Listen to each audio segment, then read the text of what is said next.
Break के बाद एक बार फिर से आपका स्वागत है। उत्तर प्रदेश में सुल्तानपुर एनकाउंटर को लेकर सियासी जंग छिड़ी है।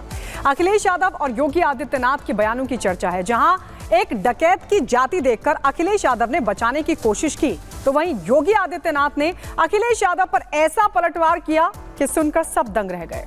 और इसी के साथ सियासत भी अब गर्मा रही है। रिपोर्ट आपको दिखाते हैं।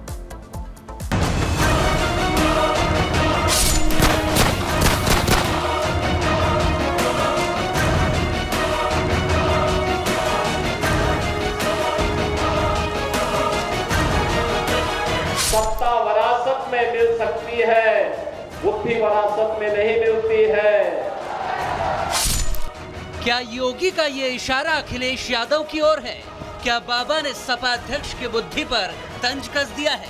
क्योंकि कभी संसद में खड़े होकर मोदी ने ऐसे ही राहुल का नाम लिए बिना उन्हें बालक बुद्धि बता दिया था। 99 मार्क्स लेकर बालक घमंड में घूम रहा था। टीचर आए कि भाई किस बात की मिठाई बांट रहे हो? ये 100 में से 99 नहीं लाया, ये तो 543 में से लाया है।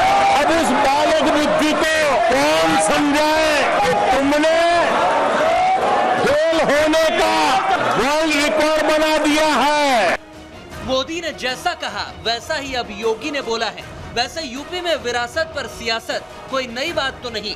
योगी अक्सर अखिलेश को इस मुद्दे पर घेरते रहे हैं, लेकिन अब तो सपा के मुखिया को बाबा एक एक कर हर मुद्दे पर घेरते जा रहे हैं। सबसे ज्यादा लड़ाई छिड़ी है सुल्तानपुर डकैती के आरोपी मंगेश यादव के एनकाउंटर पर, जिस पर अखिलेश यादव ने जाति का कार्ड खेला तो बाबा ने करारा जवाब दिया है। पुलिस ने पकड़ लिया, कार्रवाई कर दी और फिर मुठभेड़ में, आपसी मुठभेड़ में डकैत मारा जा रहा है तो समाजवादी पार्टी को बुरा लग रहा है। कह रहे साहब ये नहीं होना चाहिए था। तो क्या होना चाहिए था? पूछना चाहिए। यहाँ तो गुंडों की भरपूर फौज खड़ी थी, उनको लेकर के लोग चलते थे, उनको अपना शागिर्द मानते थे। जो जितना बड़ा गुंडा और माफिया होता था, समाजवादी पार्टी में उतना बड़ा ओहदा उसको दे दिया जाता था और समाजवादी पार्टी के लोग इसी में गौरव से बोलते थे कि देखिए ये गुंडा हमारा इस जिले को संभालेगा। सपा पर अपराधियों को पदों से नवाजने का आरोप है, मगर बाबा के राज में अपराध करने वालों का काम तमाम हो रहा है। अब माफिया अंतिम यात्रा पर जा रहे हैं। ये माफियागिरी किसी भी स्थिति में नहीं चलने दी जाएगी। सबको सुरक्षा मिलेगी, सबको योजनाओं का लाभ मिलेगा, लेकिन अगर कोई कानून को ठेगा दिखाने का काम करेगा तो उसका काम तमाम करने का काम भी सरकार करेगी और इसके लिए किसी भी हद तक जाकर के उसके दुस्साहस का जवाब देगी। योगी मतलब अपराध का काम तमाम, बाबा मतलब बुरे काम करने वालों का फाइनल हिसाब। ये योगी का स्टाइल है, लेकिन इससे अखिलेश को बड़ी दिक्कत हो रही है। तभी तो मुख्यमंत्री अब सपा नेताओं के कारनामों पर हमलावर हैं। याद करिए 17 के पहले पुलिस पहले भागती थी, पीछे पीछे गुंडे दौड़ाते थे। आज 17 के बाद उल्टा हो गया है। अब गुंडा और माफिया भाग रहा है, पुलिस उसको दौड़ा रही है और अगर उसने कहीं कोई दुस्साहस किया तो फिर वहीं पे राम नाम सत्य है, यह भी तय हो जाता है। योगी की पुलिस दौड़ाती है फिर एनकाउंटर कर देती है। यही आरोप तो सुल्तानपुर के मामले में मंगेश यादव की मौत पर अखिलेश ने लगाया, लेकिन बाबा ने वजह बता दी।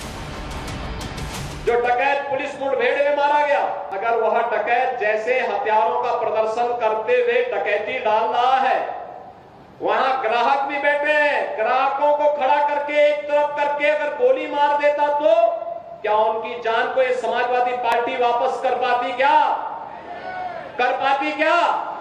और वो किसी भी जाति के हो सकते थे। ग्राहक वो यादव भी हो सकता था, दलित भी हो सकता था। सियासत के लिए एनकाउंटर का जातिकरण हो रहा है, लेकिन जनता की जान की जवाबदारी कौन लेगा? सच सामने आए, मगर सियासत जाति देखकर ना हो तो ही बेहतर।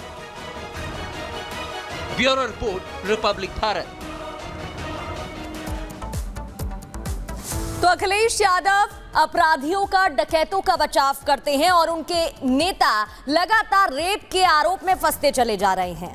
आपको याद होगा, पहले अयोध्या, फिर कन्नौज और अब मऊ से भी एक मामला सामने आ गया है जिसमें समाजवादी पार्टी के एक नेता पर रेप और ब्लैकमेलिंग का आरोप लगा है। आप देखिए कैसे समाजवादी पार्टी में अपराध बहादुरों की फौज लगातार बढ़ रही है।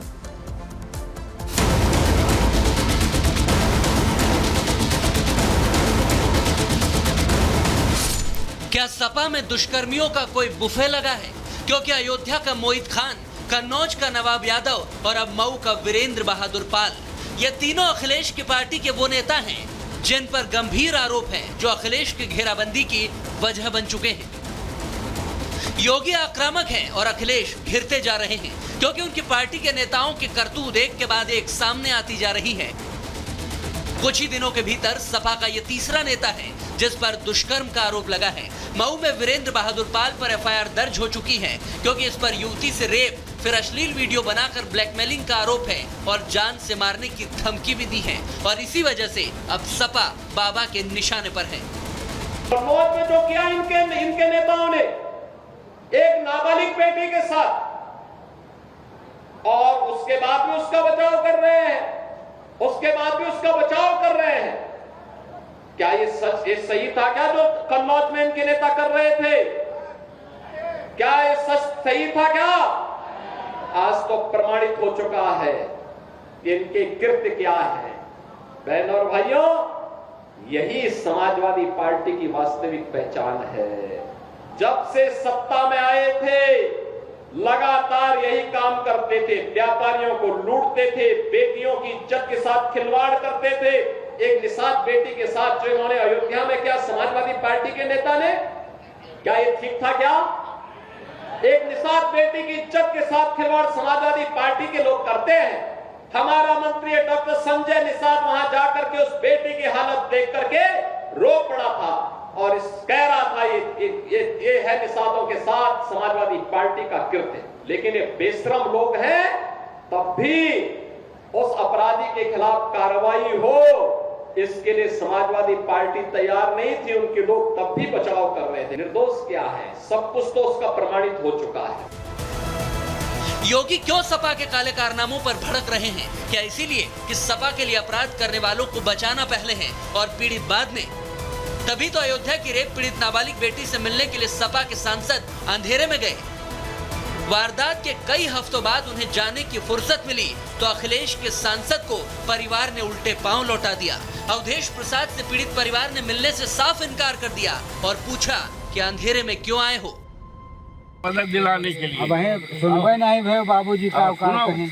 और जिसने ये कांड किया है उनके खिलाफ कार्रवाई करने के लिए उनको फांसी सजा दी जाए। पहले तो अयोध्या के मामले में सपा ने आरोपी को बचाने की खूब कोशिश की, लेकिन बचा नहीं पाए तो अब सांसद महोदय रात के अंधेरे में गुपचुप तरीके से मिलकर लीपापोती करने पहुंचे तो पीड़ितों ने ठेंगा दिखा दिया। क्योंकि पहले तो पहचान देखकर मुद्दा उठाना, फिर अपराधियों को बचाना और बाद में पीड़ितों को संभालना, ये भला कोई कैसे बर्दाश्त कर सकता है? समाजवादी पार्टी अपराधी और अपराध पैदा करने की फैक्ट्री है। राहुल गांधी की बयानबाजी, चाहे वो अखिलेश की बयानबाजी हो, केवल तुष्टीकरण। जहां चुनाव है वहीं पर इस तरह के बयानबाजी की बात। अभी पश्चिम बंगाल ने एक कानून पास किया है, 15 साल की बच्ची के साथ हैवानियत की गई है, उस पर बयान नहीं दे रहे। बाबा के राज में अपराधियों का सफाया होगा तो क्या अखिलेश चुन चुन कर बोलेंगे? मेरठ की बेटी के लिए वो इंसाफ मांगेंगे, लेकिन कन्नौज वाली बेटी के लिए नहीं। और सुल्तानपुर एनकाउंटर में तो वो विरोध करेंगे। ये सिलेक्टिव पॉलिटिक्स आखिर क्यों और कब तक चलेगी? Bureau report, Republic Bharat.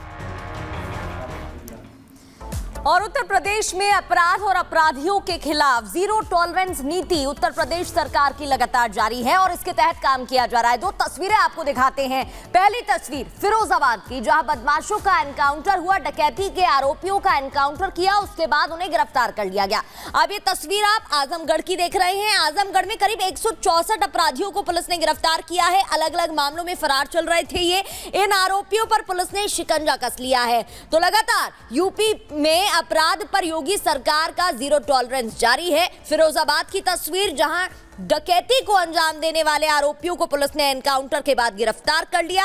मुठभेड़ में 3 शातिर आरोपियों को गोली लगी। इधर आजमगढ़ की तस्वीर, जहां अपराधियों को पुलिस ने गिरफ्तार किया। अलग अलग मामलों में ये फरार चल रहे थे, कई मामले पहले से इन पर दर्ज थे, हिस्ट्री शीटर अपराधी बताए जा रहे थे। पुलिस ने सभी के ऊपर शिकंजा कसा। 164 अपराधी